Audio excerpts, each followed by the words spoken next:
Vstupte! Ho, ho, ho, pani profesori. Prišli sme vám dneska v tento deň doniesť vaše darčeky za vaše zásluhy, ktoré ste donesli pre školu. Máme pre vás pripravené príklad. Vážený pán riaditeľ, vyučujúci a triedni profesorky a profesori. Pekná škola, krásne kvety, veru máte veľké mety. Videl som len dobré známky, je to radosť aj pre mamky. Deň otvorených dverí všetkých takmer nezmestí, dobrá sláva v meste letí, šťastné sú aj naše deti. Dovolte mi, aby som tento slávny deň vyjadril slova poďakovania za vašu neunávnu prácu a odhodlanie zmeniť tento svet k lepšiemu. Zverujúci ťažká úloha, ale myslím si, že vy ju dobre zvládate. A preto dovolte, aby som vám zaželal veľa šťastia, zdravia a Božieho požehnania v vašej neľahkej práci. A nech vás žiaci počúvajú, plnia domáce úlohy, dobre sa správajú v škole aj pomimo nej. A nech tento školský rok 2002-2003 bude pre vás dobrým rokom. Nesiem vám len dobré zvesti, končí sa nám náš pôrok, 10 dní a potom voľnou videl som v tom veľký pokrok. Až dojky začínajú známky naháňať, po niektorých škole tejto častejšie pýtať, čet nespí, aj rozum drieme, ale sú to iné témy.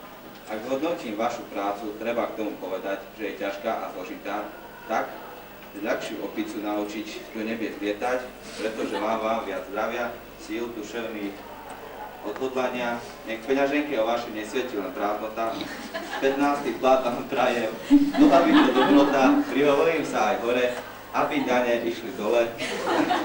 Aj ministrovi odkážem, že učiteľ už nevládze, aby život váš bol sladký, dostanete čokoládky.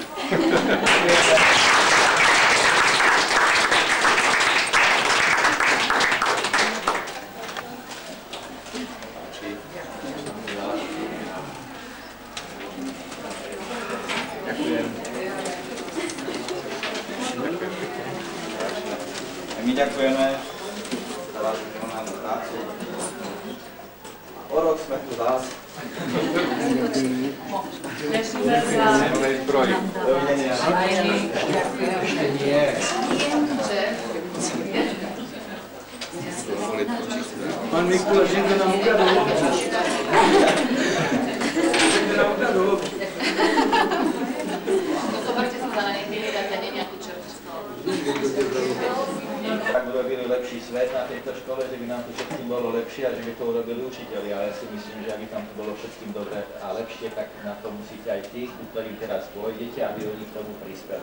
A tí, ktorí si zaslúžia, toho nech anjeli pohľadká a ten, kto je zlý, má tu ten trojzubec.